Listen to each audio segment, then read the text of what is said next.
72-এর সংবিধান তৈরির আগে কোনদিন ধর্মনিরপেক্ষতার কথা শুনে নাই, বলে নাই, কেউ জানতো না। হঠাৎ দেখলো 72-এর সংবিধানে ভারতীয় সংবিধান থেকে কপি করে নিয়ে এসে বাংলাদেশের সংবিধানে 4 মূলনীতি পেস্ট করে দেওয়া হলো। অর্থাৎ ভারতের সংবিধানকে বাংলাদেশের সংবিধানে রিপ্লেস করা হলো। সেই ভারতীয় আধিপত্যবাদী বাংলাদেশের মধ্যে যে বন্দোবস্ত 72-এর সংবিধানের ভিত্তিতে গড়ে উঠলো, 50 বছর পর্যন্ত বাংলাদেশে সেই বন্দোবস্ত বৈষম্য তৈরি করেছে। 24-এর গণ অভ্যুত্থান ছিল সেই ভারতীয় শৃঙ্খল থেকে বাংলাদেশকে মুক্ত করে একটি বৈষম্যহীন সাম্যের সোনার বাংলাদেশ গড়ে তুলবে। এই ছিল 24-এর জুলাই বিপ্লবের প্রধান 2 লক্ষ্য: ফ্যাসিবাদ বিলোপ করা এবং বৈষম্য দূর করা। এই 2 স্বপ্ন নিয়ে জুলাই বিপ্লবীরা রক্ত দিল, জীবন দিল। আপনাদের সেই সীমান্তের মেহেরপুর থেকে শুরু করে পার্বত্য অঞ্চল পর্যন্ত বাংলাদেশের প্রতিটি জেলায় জেলায় দামাল সন্তানেরা ফ্যাসিবাদ এবং বৈষম্যের বিরুদ্ধে লড়াই করতে গিয়ে অকাতরে জীবন দিল। 1.5 সহস্রাধিক বাংলার দামাল সন্তানদের রক্তের উপর ভর করে বাংলাদেশে বিপ্লব সফলতা লাভ করলো।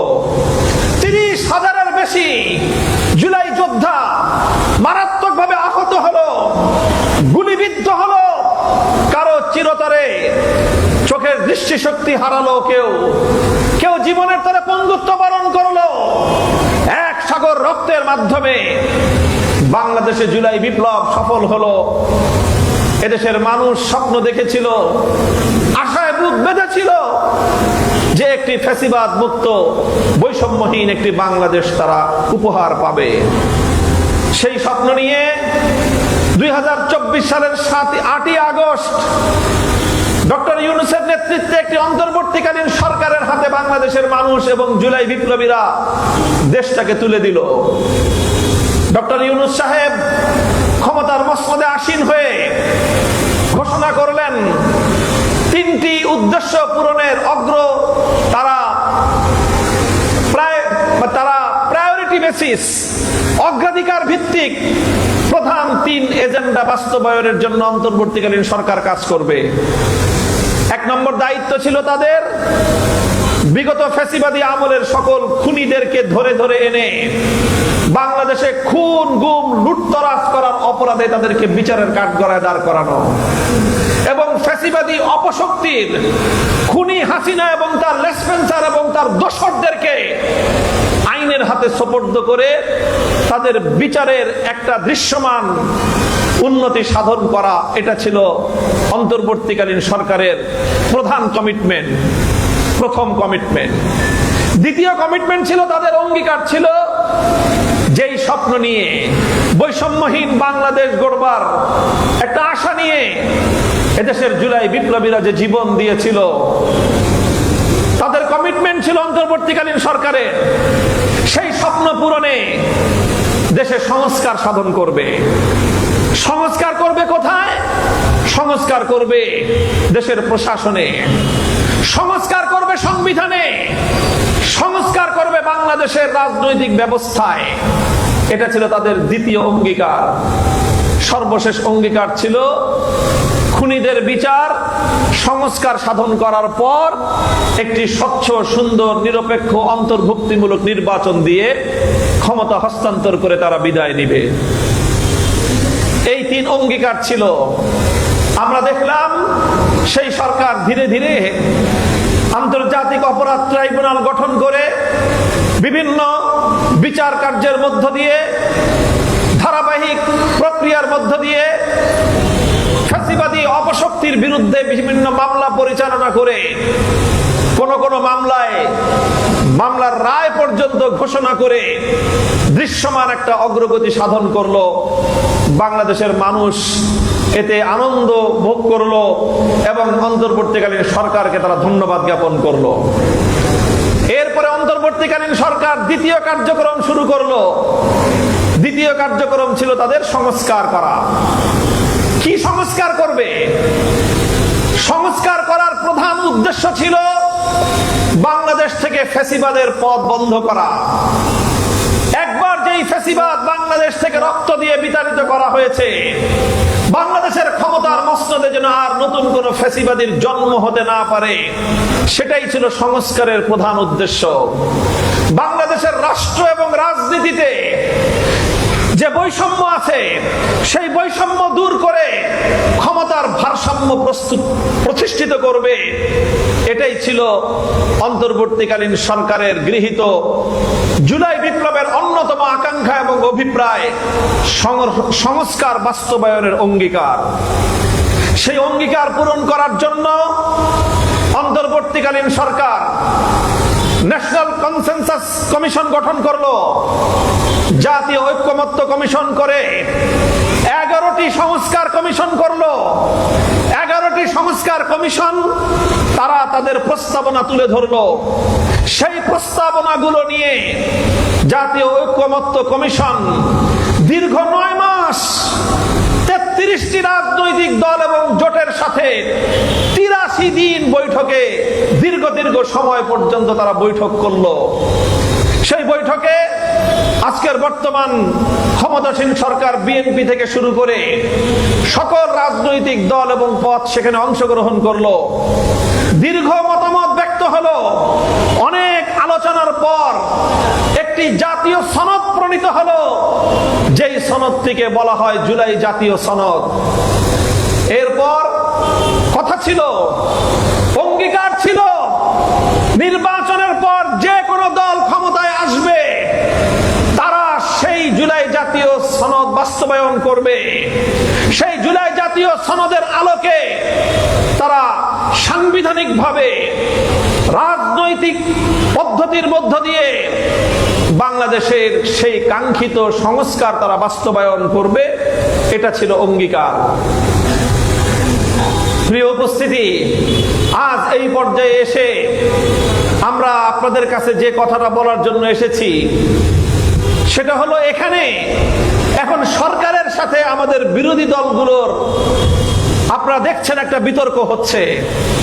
আপনারা দেখছেন আমরা সরকারের বিরুদ্ধে কথা বলছি, আমাদের সংসদ সদস্যগণ সংসদের ভিতরে কথা বলছেন, আমরা রাজপথে কথা বলছি, জনগণের দুয়ারে দুয়ারে যাচ্ছি।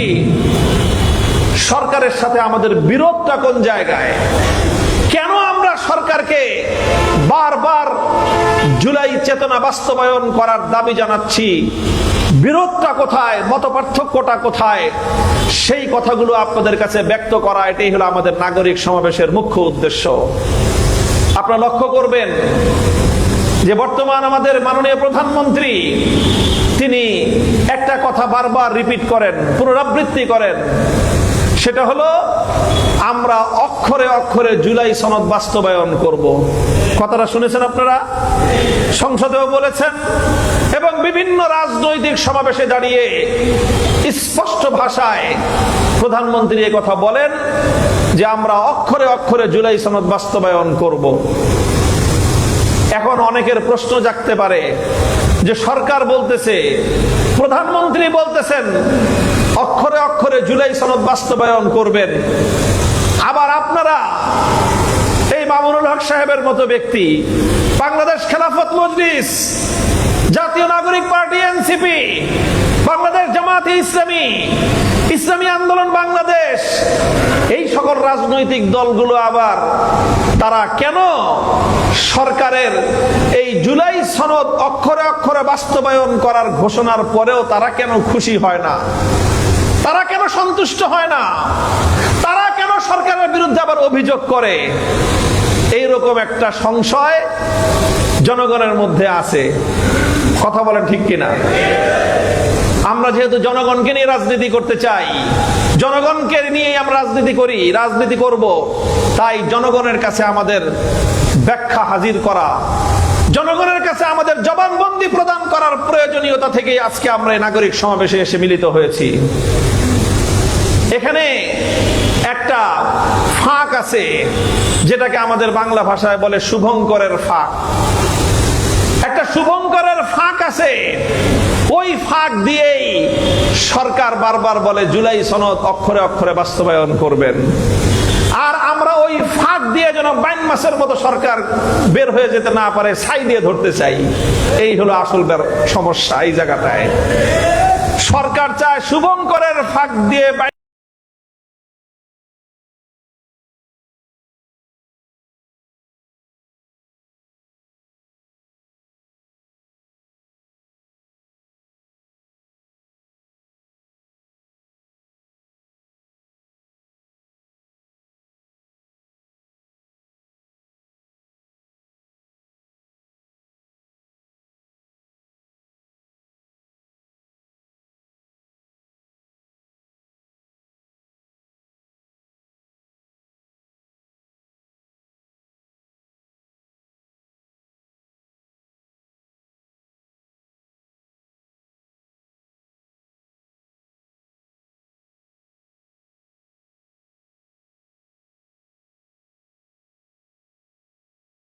মাসের মতো বের হয়ে যেতে, আর আমরা চাই জনগণের অধিকার নিয়ে ছাই দিয়ে আপত্তি তুলল যে স্বাক্ষর করে লাভ হবে কি? যারা ক্ষমতায় যাবে, ক্ষমতায় গিয়ে জুলাই সনদ কিভাবে বাস্তবায়ন করবে, ওটা যদি ঠিক না করা হয় স্বাক্ষর করে লাভটা কি হবে? এই জন্য এনসিপি দাবি তুলল যে আগে জুলাই সনদ বাস্তবায়নের পদ্ধতি ঠিক করেন, তারপরে স্বাক্ষর করেন। বিএনপি অস্থির হয়ে গেল যে তাড়াতাড়ি স্বাক্ষর করেন, তাড়াতাড়ি স্বাক্ষর করেন। আমরা বললাম আচ্ছা ঠিক আছে, বিএনপি চায় স্বাক্ষর হোক, আমরা একমত হলাম, ঠিক আছে স্বাক্ষর করি। এনসিপির প্রশ্ন হলো যে বাস্তবায়ন হবে কিভাবে সেটা আগে ঠিক করলেন না, স্বাক্ষর করে কি হবে? আমরা বললাম যে বিএনপিকে আমরা একটু দেখি, অতীত তো ভালো তাদের।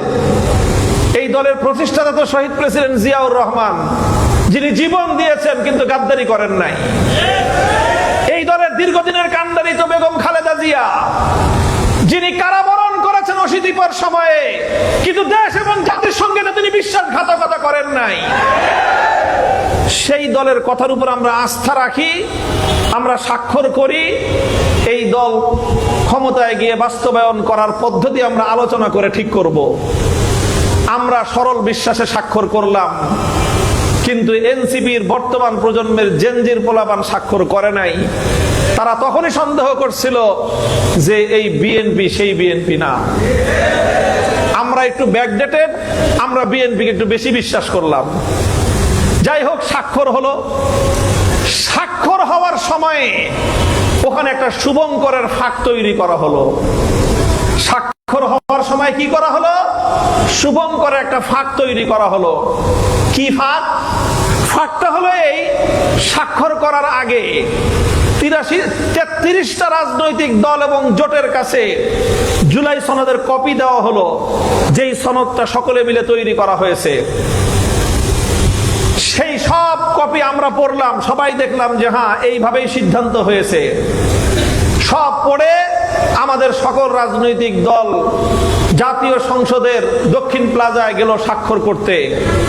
সবাই সরল বিশ্বাসে স্বাক্ষর করলো। স্বাক্ষরের পর দেখা গেল যে স্বাক্ষরের আগ দিয়ে ওখানে একটা বড় ধরনের জালিয়াতি হয়েছে, একটা প্রতারণার আশ্রয় নেওয়া হয়েছে। কি প্রতারণা? প্রতারণাটা করছে বিএনপি এবং অন্তর্বর্তীকালীন সরকারের কয়েকজন গাদ্দার মিলে। সেই প্রতারণাটা হলো এই, আমাদের কাছে জুলাই সনদের যেই কপি দেওয়া হয়েছিল যে এটার উপর স্বাক্ষর হবে, যেটা পরে আমরা স্বাক্ষর করেছি, ওখানে সকলের অজান্তে সকল পক্ষকে অন্ধকারে রেখে বিএনপি আর তাদের কিছু এজেন্ট ছিল সরকারে, তারা মিলে ওখানে নতুন একটা নোট অন্তর্ভুক্ত করে দিল।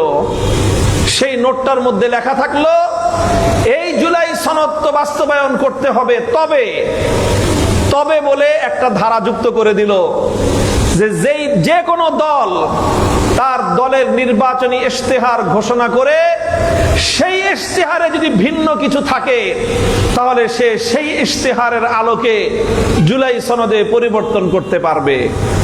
এই একটা ধারা যুক্ত করে দিয়ে পূর্ণ জুলাই সনদ 33টা রাজনৈতিক দলের 83টা অধিবেশনের 9 মাসের ঘাম ঝরানো পরিশ্রমকে তারা পানিতে ভাসিয়ে দিল। এই হলো সেই শুভঙ্করের ফাঁক, যেই ফাঁক দিয়ে 22 মাসের মধ্যে এখন বিএনপি বের হইতে চায়। ওই যে বিএনপি এখন বলে যে আমরা তো জুলাই সনদ বাস্তবায়ন করব। কেমনে বাস্তবায়ন করবা? ওই যে আমরা নোট দিছিলাম যে যেই দল যেইভাবে চায় সেইভাবে বাস্তবায়ন করবে, এখন আমরা যেইভাবে চাই সেইভাবে জুলাই সনদ বাস্তবায়ন করব। এটা ছিল বিএনপির রাজনীতির ইতিহাসে সবচেয়ে বড় গাদ্দারির ঘটনা। শহীদ প্রেসিডেন্ট জিয়াউর রহমান এবং মরহুমা বেগম খালেদা জিয়ার রাজনীতির আদর্শের সাথে এই প্রতারণার রাজনীতি মানায় না। আমরা বলবো বর্তমান সরকার, বর্তমান বিএনপির নেতৃত্ব, তারা তাদের ঐতিহ্যের সঙ্গে গাদ্দারি করেছে। তারা প্রেসিডেন্ট জিয়াউর রহমান সাহেবের রাজনীতির সঙ্গে বিশ্বাসঘাতকতা করেছে। তারা বাংলাদেশের জুলাই বিপ্লবীদের সঙ্গে বিশ্বাসঘাতকতা করেছে। তারা প্রতারণার আশ্রয় নিয়ে দেশবাসীর সঙ্গে বিশ্বাসঘাতকতা করেছে।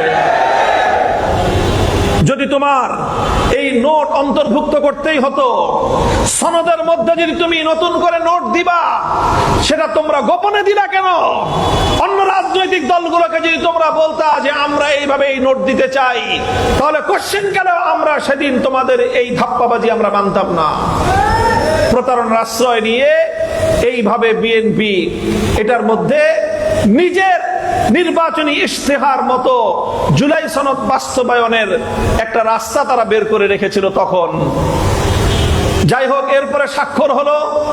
স্বাক্ষর হওয়ার পর আমরা আবার নতুন করে আন্দোলনে নামলাম। জুলাই সনদ বাস্তবায়নের নিশ্চয়তা চাই। আমাদের আন্দোলনের মুখে রাজনৈতিক দলগুলো আবার আলোচনার টেবিলে বসলো। আবার বিএনপি আসলো, আমরা গেলাম, সকলে মিলে আলোচনা করলাম জুলাই সনদ কেমনে বাস্তবায়ন করবেন বলেন। তখন সবাই মিলে একটা পথ ঠিক করলো। বিএনপির তৎকালীন সময়ে জাতীয় ঐক্যমত্য কমিশনে বিএনপির পক্ষ থেকে যিনি প্রতিনিধিত্ব করতেন, আজকের স্বরাষ্ট্রমন্ত্রী জনাব সালাউদ্দিন সাহেব, তিনি প্রস্তাব করলেন যে একটা গণভোটের মাধ্যমে যদি হা ভোট জয়যুক্ত হয়, তাহলে সেই হা ভোটের মাধ্যমে যেই সকল সংস্কার প্রস্তাবগুলো দেশের জনগণের ম্যান্ডেট লাভ করবে, সেই সংস্কারের প্রস্তাবগুলো বাস্তবায়নের জন্য একটা সংবিধান সংস্কার পরিষদ গঠিত হবে। তারপরে সেই সংবিধান সংস্কার পরিষদ সংস্কারের মাধ্যমে জুলাই সনদকে সংবিধানের মধ্যে বাস্তবায়ন করবে। এটা ছিল একমত। আমি আপনাদেরকে ছোট্ট করে এখানে 3টা কথা একটু বলে নেই। সংবিধানে জুলাই সনদ বাস্তবায়ন করার 3টা পদ্ধতি নিয়ে আলোচনা চলেছিল। কয়টা পদ্ধতি? 3টা পদ্ধতি। এনসিপি, জাতীয় নাগরিক পার্টির জুলাই যোদ্ধারা, তারা দাবি তুলেছিল যে একটা গণপরিষদ গঠন করা হোক। সেই গণপরিষদের মাধ্যমে সংবিধান পুনর্লিখন, নতুন করে সংবিধান লেখা হোক। এই পুরনো দিনের 72-এর সংবিধান বাংলাদেশে চলতে পারে না। এটা ছিল এনসিপির দাবি। বিএনপি বলতেছিল যে না না, নতুন কিছু দরকার নাই, 72-এর সংবিধানে 2-4টা যা পরিবর্তন করা দরকার, সাধারণ সংশোধনীর মাধ্যমে, অ্যামেন্ডমেন্টের মাধ্যমে আমরা সেগুলোকে সংবিধানের মধ্যে সংশোধনী করে নিব। আর আরো অনেকে বলতেছিল যে না, এই সাধারণ সংশোধনীর মাধ্যমে জুলাই সনদের প্রকৃত চেতনা বাস্তবায়ন হওয়া সম্ভব নয়। কি করতে হবে? সাধারণ সংশোধনীর চেয়ে আরো ভালো কিছু, আরো বলিষ্ঠ কিছু প্রয়োজন। তখন সব পক্ষ একটা মাঝামাঝি পন্থায় আসলো। সেই মাঝামাঝি পন্থাটার নাম হলো সংস্কার করতে হবে। পদ্ধতি ছিল 3টা। 1 নম্বর হলো নতুন করে সংবিধান প্রণয়ন, যেটাকে বলা হয় সংবিধান পুনর্লিখন। পুনর্লিখন, সংশোধন এবং সংস্কার, এই 3টা ছিল প্রস্তাব। এনসিপি বলছিল আমরা পুনর্লিখন ছাড়া মানি না। বিএনপি প্রথম বলেছিল আমরা সংশোধনী ছাড়া মানি না। অন্যরা বলতেছিল যে সবকিছু বাদ দিয়ে আসেন, মাঝামাঝি একটা জায়গায় আছেন, সংস্কারের মাধ্যমে আমরা জুলাই সনদকে সংবিধানে বাস্তবায়ন করি। আপনারা বলতে পারেন যে সংস্কার আর সংশোধনের মধ্যে পার্থক্য কি? দেখেন, ছোট্ট কথা, এটাই আমার শেষ পয়েন্ট। বোঝা দরকার, দেশের নাগরিকদের বোঝা দরকার, রাজনৈতিক নেতাকর্মীদের বোঝা দরকার যে আজকের বিতর্কটা কোন জায়গায় হচ্ছে। বিএনপি চাচ্ছে সংশোধন করতে, আমরা বলতেছি সংস্কার করতে। সংস্কার আর সংশোধনের মধ্যে পার্থক্যটা কি? সংশোধন এটা হলো একটা নিয়মিত প্রক্রিয়া। বাংলাদেশের সংবিধানে ইতিপূর্বে 17 বার সংশোধন হয়েছে। কতবার? 72 সাল থেকে 2024 সাল পর্যন্ত কতবার সংশোধন হয়েছে? 17 বার সংশোধন হয়েছে। সংশোধন হওয়া সহজ একটা বিষয়। যে কোনো সংশোধন হয়, এর অনেকগুলোই আবার আদালত বাতিল করে দেয় যে তোমাদের সংশোধন ঠিক হয় নাই। এখন বিএনপি চায় আবার এমন সংশোধন করতে, যে সংশোধন আবার 2 দিন পরে আরেকজন কলমের খোঁচা দিয়ে বাতিল করে দিতে পারে। বলবেন সংস্কার কি জিনিস? সংস্কার হলো এমন একটা জিনিস যেটা আদালতে চ্যালেঞ্জ করা যাবে না। সংস্কার হলো এমন একটা বিষয় যেখানে সংবিধানের ভারতীয় মূলনীতিগুলো পরিবর্তন করা যাবে। সংশোধনীর মাধ্যমে মূলনীতি পরিবর্তন করা যায় না। সংশোধনীর মাধ্যমে ইতিপূর্বে প্রেসিডেন্ট জিয়াউর রহমান সাহেব বাংলাদেশের সংবিধানে আল্লাহর উপর অবিচল আস্থা এবং বিশ্বাস সংযুক্ত করেছিলেন, আপনারা জানেন। কিন্তু শেখ হাসিনা সংশোধনী দিয়ে ওই সংশোধনী বাতিল করে দিছে। এখন বাংলাদেশে আর আল্লাহর উপর অবিচল আস্থা এবং বিশ্বাস বর্তমান সংবিধানে নাই। কারণ সংশোধনী জিনিসটাই এমন, আপনি আজকে সংশোধন করবেন, কালকে এসে আরেকজন আপনারটা সংশোধন করে দিবে। আমাদের প্রশ্ন ছিল, জুলাই বিপ্লবে 1,500 মানুষ জীবন দিল, 30,000 মানুষ রক্ত দিল। এত জীবন, এত অশ্রু, এত কান্না, এত সংগ্রাম, এত লড়াই, এত খুন গুম হত্যাকাণ্ডের পর, ফ্যাসিবাদ বিতাড়িত হওয়ার পর বিগত 17টা সংশোধনীর মতো নতুন আরেকটি সংশোধনী নয়, বরং আমরা নতুন বাংলাদেশ গড়তে চাই।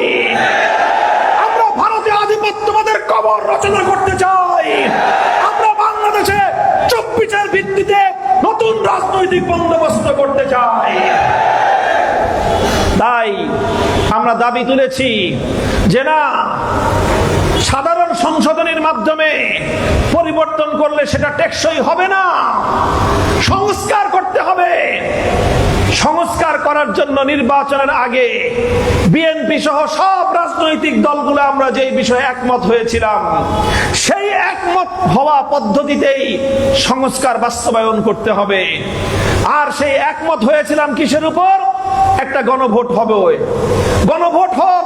সেই গণভোটের মধ্যে 4টা প্রশ্ন ছিল। সেই 4টা প্রশ্নের মাধ্যমে সংবিধানে মৌলিক কি কি পরিবর্তন আমরা আনতে চাই, যেই পরিবর্তনগুলোর সাথে বিএনপি দ্বিমত পোষণ করেছিল, বিএনপি দ্বিমত পোষণ করার ভিত্তিতে সেই প্রশ্নগুলো জাতির সামনে উপস্থাপন করা হলো, জনগণের সামনে ব্যালটের মধ্যে সেগুলো প্রশ্ন আকারে দেওয়া হলো। 4টা প্রশ্ন ছিল, কিন্তু 4টা প্রশ্নের মধ্যে সংবিধানের মৌলিক সকল পরিবর্তনের ধারাগুলো প্রশ্ন আকারে দেশের জনগণের সামনে উপস্থাপন করা হলো যে আপনারা এই পরিবর্তনটা চান কি চান না, হ্যাঁ বা না বলেন, হ্যাঁ বা না বলেন, হ্যাঁ বা না বলেন, হ্যাঁ বা না বলেন। 4টা প্রশ্ন ছিল। সেই 4 প্রশ্নে বাংলাদেশের মানুষের রায় কি ছিল আপনারা সকলেই জানেন। প্রায় 70% জনগণ তারা গণভোটে হায়ের পক্ষে সিল মারলো। অর্থাৎ তারা বলল যে হ্যাঁ, যেই পরিবর্তনগুলোর সাথে বিএনপি একমত না, আমরা দেশের 70% জনগণ সেই পরিবর্তন চাই। এখন গণভোট হয়ে গেল। একই দিনে একই ব্যালট বাক্সের মধ্যে 2টা ব্যালট পড়লো। একটা ব্যালট ছিল গণভোটের ব্যালট, আরেকটা ব্যালট ছিল প্রতীকের ব্যালট। সেই প্রতীকের ব্যালটে ধানের শীষ, দাঁড়িপাল্লা, রিক্সা, তারপরে শাপলাকলি, অন্যান্য প্রতীক ছিল। সেই প্রতীকের ভোটে বিএনপি এবং তার জোট সঙ্গীরা ভোট পেল 50%। আমরা বিরোধী দল পেলাম 42%, মাঝখান দিয়ে আরো 6-7% ভোট স্বতন্ত্র মিলে, ছোট ছোট দল মিলে পাওয়া গেল।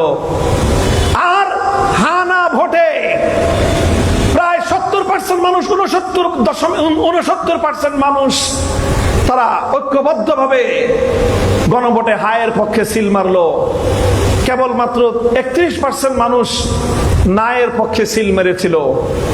আমরা জানি বিশ্বস্ত সূত্রে বিএনপি প্রথমে নায়ের পক্ষে ক্যাম্পেইন করার সিদ্ধান্ত নিয়েছিল, কারণ বিএনপি সংস্কার করবে না। তো যদি জনগণ নায়ের পক্ষে ভোট দিত, জনগণকে কেমনে নায়ের পক্ষে নেওয়া যায় এই সিদ্ধান্ত নিয়ে বিএনপি মাঠে নামতে চেয়েছিল। এবং বিএনপি তলে তলে তার গোটা দেশের সকল সাংগঠনিক জনশক্তিকে এই মেসেজ দিয়ে দিয়েছিল যে আমরা নায়ের পক্ষে। নায়ের পক্ষে নামলো কে? আওয়ামী লীগ। নায়ের পক্ষে নামলো কে? বিএনপি। নায়ের পক্ষে নামলো কারা? ভারতীয় লেসপেন্সার যারা।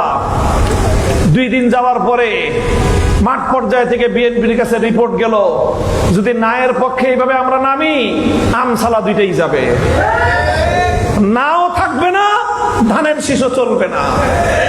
দ্রুত তারা সিদ্ধান্ত পরিবর্তন করলো এবং বিএনপির চেয়ারম্যান তারেক রহমান সাহেব তখন জনগণের কাছে আহ্বান জানালেন যে আপনারা সবাই গণভোটে হা বাক্সে ভোট দিন।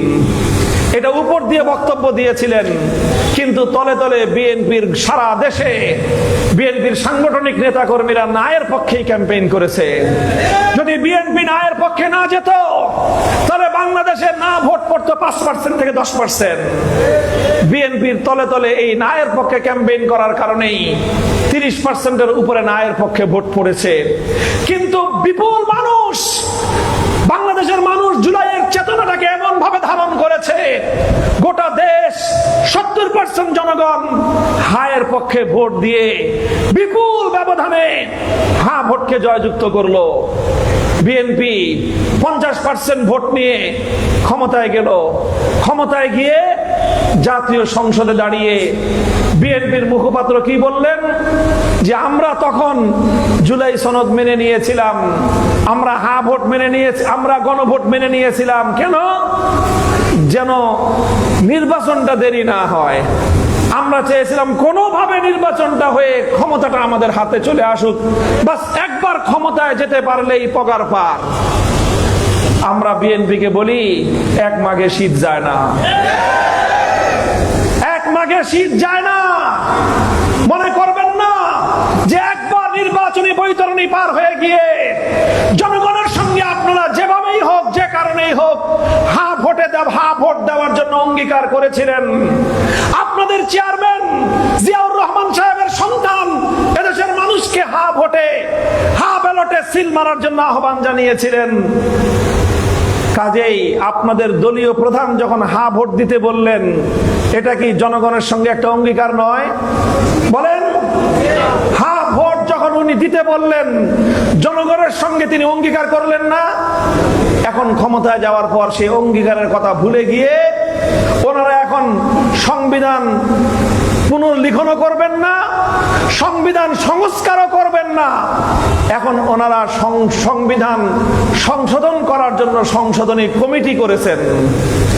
আমরা স্পষ্ট ভাষায় বলি, 30,000 জুলাই যোদ্ধা আহত, এখনো তারা হাসপাতালের বিছানায় ছটফট করছে। বাংলার আকাশ এখনো পর্যন্ত জুলাই যুদ্ধে দৃষ্টিশক্তি হারানো সেই অন্ধ ভাই বোনদের আহাজারিতে বাংলার বাতাস আকাশ ভারী হয়ে আছে। বাংলার প্রত্যন্ত অঞ্চলে 1,500-এর বেশি জুলাই শহীদের রক্ত এখনো মাটি থেকে শুকিয়ে যায় নাই। এখনো জুলাই শহীদদের মা বাবার হাহাকার বন্ধ হয়ে যায় নাই। এত দ্রুত আপনারা রক্তের এই দাম, রক্তের ঋণ ভুলে গিয়ে আপনারা সংস্কার করার এই অঙ্গীকার যদি ভুলে যেতে চান, আর যদি মনে করেন ক্ষমতার বৈতরণী পার হয়ে গিয়েছেন, পগার পার হয়ে গিয়েছেন, আর কোনদিন জনতার আদালতে গিয়ে আপনাদের ভোট চাইতে হবে না, এমন যদি মনে করে থাকেন, বোকার স্বর্গে বসবাস করছেন। মনে রাখবেন, এক মাঘে যেমন শীত যায় না, এক নির্বাচনে সারা জীবন ক্ষমতায় থাকা যাবে না।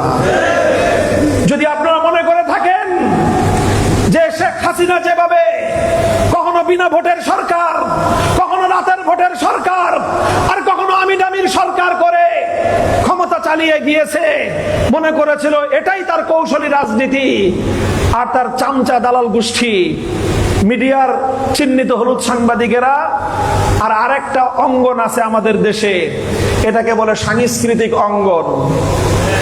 এই সাংস্কৃতিক অঙ্গনে সব ভিনদেশী চর এবং এজেন্টরা বাংলাদেশের আবহমান কাল থেকে চলে আসা ঐতিহ্যের বিরুদ্ধে, ধর্মীয় সংস্কৃতিকে ধ্বংস করার জন্য এরা কাজ করে।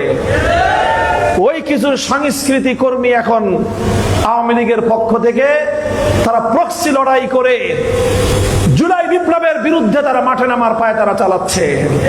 জুলাই গ্রাফিতির উপর তারা পেশাব করে শহীদের রক্তকে অসম্মান করার অপচেষ্টা চালাচ্ছে। আর এইসব দৃশ্য তাকায় দেখে বিএনপি। আমরা বলি, বিএনপিকে হুঁশিয়ার করি, সতর্ক করতে চাই, এই সংস্কার বাস্তবায়নের প্রশ্নে আমরা কোনো আপোষ করব না। আমাদের সংগ্রাম, যে সংগ্রামে আমরা মাঠে নেমেছি, বাংলাদেশের প্রতিটি নাগরিকের কাছে আমরা যাব, আমরা বলবো, দেখো তোমাদের সম্মান, তোমাদের মর্যাদা, তোমরা যে মতামত দিয়েছো 70% মানুষ তোমাদের সেই মতামতকে সরকার বৃদ্ধাঙ্গুলি দেখাতে চায়। বাংলাদেশের মানুষের ইতিহাস তারা মাথা কাটায় দিতে পারে, মাথা নোয়াতে পারে না। 1970 সালে বাংলাদেশের মানুষের জনগণের মতামতকে উপেক্ষা করতে চেয়েছিল পশ্চিম পাকিস্তানি শাসক গোষ্ঠী, ফলে 1971 মুক্তিযুদ্ধ হয়েছিল। আবার শেখ হাসিনা বাংলাদেশের মানুষের ভোটের অধিকার কেড়ে নিতে চেয়েছিল, বিনিময়ে বাংলাদেশের সীমান্ত থেকে আজকে বাইরে গিয়ে আছড়ে পড়েছে শেখ হাসিনা। তারেক জিয়াকে দেশের মানুষ অনেক ভালোবেসে ক্ষমতার মসনদে বসিয়েছে, যদিও অনেক প্রশ্ন আছে ইলেকশন ইঞ্জিনিয়ারিং এর। এরপরে আমরা মনে করি যে তিনি নির্বাচনে বিজয়ী হয়ে ক্ষমতায় এসেছেন। কিন্তু যদি এই জুলাই বিপ্লবের আকাঙ্ক্ষা বাস্তবায়নের সঙ্গে বিশ্বাসঘাতকতা করেন, জুলাই চেতনার পেছনে যদি তিনি ছুরিকাঘাত করেন, তাহলে বাংলাদেশে আরেকটি বিপ্লব অনিবার্য হয়ে পড়বে।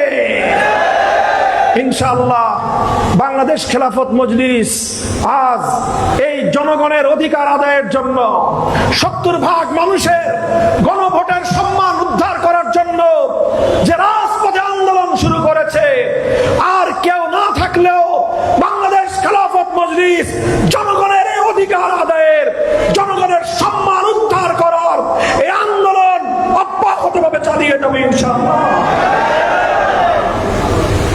আমরা আপনাদের কাছে বলতে চাই, আপনারা প্রতিটি পাড়ায় পাড়ায়, এই চুয়াডাঙ্গা জেলার প্রতিটি উপজেলায়, প্রতিটি ইউনিয়নে, পৌরসভার প্রতিটি ওয়ার্ডে ওয়ার্ডে সংগঠনের দুর্গ গড়ে তুলুন। জনগণকে বলেন, আমরা জনগণের অধিকার আদায়ের জন্য রাজনীতি করছি। আমরা বাংলাদেশকে এদেশের ঐতিহ্যের ধারায় প্রতিষ্ঠিত করতে চাই। আমরা আল্লাহর জমিনে আল্লাহর খেলাফত কায়েম করতে চাই। মানব রচিত তন্ত্র মন্ত্র উৎখাত করে আল্লাহ প্রদত্ত খেলাফতের শাসন ব্যবস্থা প্রতিষ্ঠার মধ্য দিয়ে চূড়ান্ত ইনসাফ এবং ন্যায় নীতির সমাজ কায়েম করতে চাই। ইনশাআল্লাহ আপনারা বাংলাদেশ খেলাফত মজলিসের এই সংগ্রামের সাথে থাকবেন তো ইনশাআল্লাহ। আজ এই নাগরিক সমাবেশ থেকে নতুন উদ্দীপনা নিয়ে বাংলাদেশ খেলাফত মজলিসের দাওয়াতি কার্যক্রমকে ঘরে ঘরে ছড়িয়ে দিন। বাংলাদেশ খেলাফত মজলিসের প্রতিটি সহযোগী সংগঠন, বাংলাদেশ খেলাফত যুব মজলিস, বাংলাদেশ খেলাফত শ্রমিক মজলিস, বাংলাদেশ খেলাফত ছাত্র মজলিস এবং নারীদের মধ্যে মহিলা মজলিস বিভাগ ব্যাপকভাবে কার্যক্রম পরিচালনার মধ্য দিয়ে আজ বাংলাদেশের রাজনীতিকে কলুষ মুক্ত করার যে সংগ্রাম বাংলাদেশ খেলাফত মজলিস শুরু করেছে, সেই সংগ্রামকে সাফল্যমণ্ডিত করার উদাত্ত আহ্বান জানিয়ে আমি আমার বক্তব্য শেষ করলাম। নাসরুম মিনাল্লাহি ওয়া ফাতহুন করিব।